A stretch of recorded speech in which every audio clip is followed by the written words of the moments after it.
ব্যক্তিগতভাবে আমি এই রায়ে সন্তুষ্ট, কিন্তু আমি বিস্মিত না। ন্যায় বিচার প্রতিষ্ঠার শ্রেষ্ঠ ঘটনা ঘটেছে জুলাই গণ অভ্যুত্থানকালে। শত শত মানুষের মৃত্যু, হাজার হাজার মানুষের গুরুতর আহত হওয়ার ঘটনা, অঙ্গহানির ঘটনা, বিকলাঙ্গ হওয়ার ঘটনার জন্য যে নৃশংস খুনি দায়ী ছিল, আজকে সেই শেখ হাসিনার মৃত্যুদণ্ডের আদেশ হয়েছে। তার প্রধান সহযোগী সাবেক স্বরাষ্ট্রমন্ত্রী আসাদুজ্জামান কামালের মৃত্যুদণ্ডের আদেশ হয়েছে।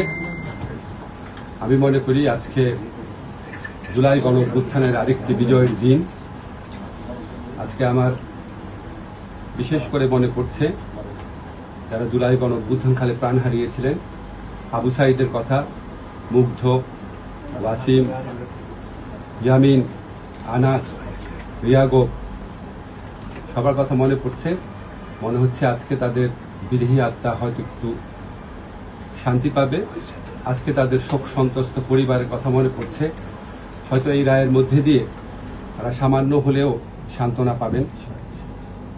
ব্যক্তিগতভাবে আমি এই রায়ে সন্তুষ্ট, কিন্তু আমি বিস্মিত না।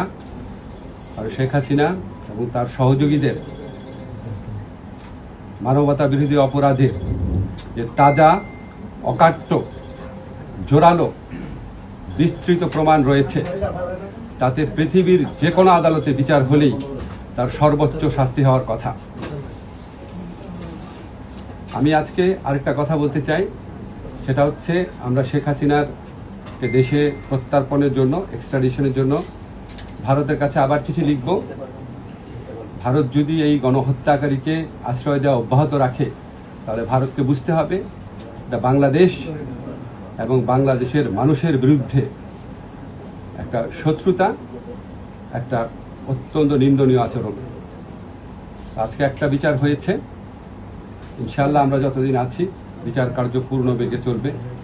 আমি এই বিচারের জন্য বিচার সংশ্লিষ্ট যারা আছেন, বিশেষ করে আমাদের চিফ প্রসিকিউটর তাজুল, তার সহযোগীদের আন্তরিক অভিনন্দন জানাচ্ছি। যারা সাক্ষী দিয়েছেন তাদের অভিনন্দন জানাচ্ছি।